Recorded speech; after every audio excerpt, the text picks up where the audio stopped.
and I'm going to pick back up where we left off. Okay, our next one is from the new Soros. Okay, so good morning, ICT. I had a few questions.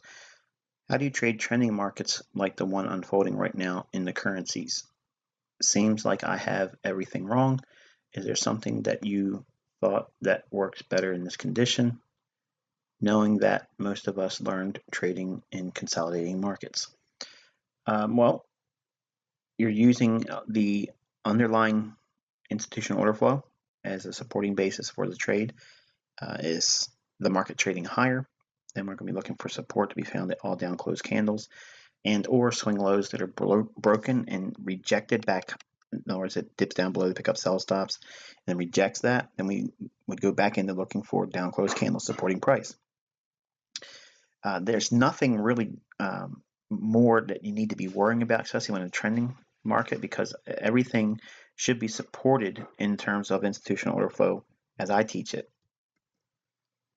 There's nothing that you haven't already been taught, even though you have been taught in consolidating markets. You're probably just not trusting the markets that are starting to have developing trends. And that's okay. There's nothing wrong with that. But eventually you're going to have to loosen up a little bit and let these trends move, and you try to get a part of it. Don't be afraid to engage in it. We are in a part of the year where the market does have a lot better movement, and the conditions are in fact favorable for trends. So you want to be looking for the ideas to support those trending models. And I already answered this.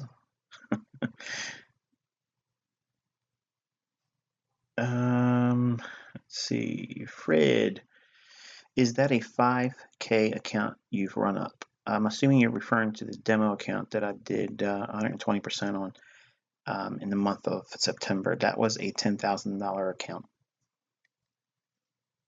All demo, of course.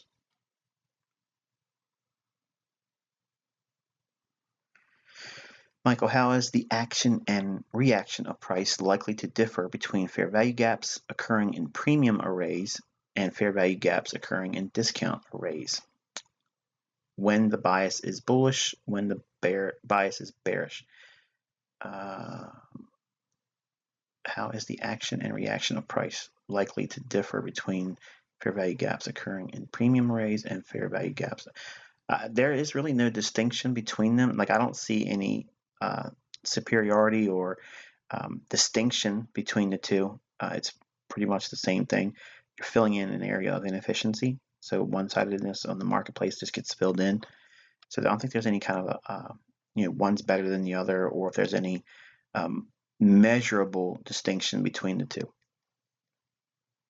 And I'm not really sure if I answered that question or not. So if that didn't satisfy you, just try to do your best to rephrase it in a way that hopefully I can understand it outside of what would seem otherwise if you're just asking if there's one particular discount or premium fair value gap over the, is it better to trade a fair value gap from a discount array or a premium array? And to answer that simply, it's I haven't seen that, no.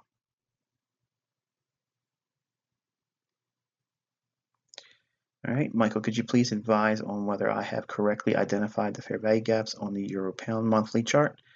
I have difficulty in identifying fair value gaps when there are consecutive up and down candles. I will be very grateful if you could provide guidance. All right, so let's zoom in here a little bit. All right, so you have, is this a fair value gap correct, or should it start from the top of the down candle?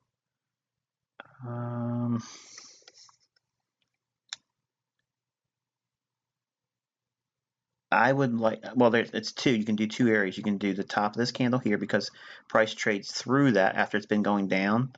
It's all sell side. And then we have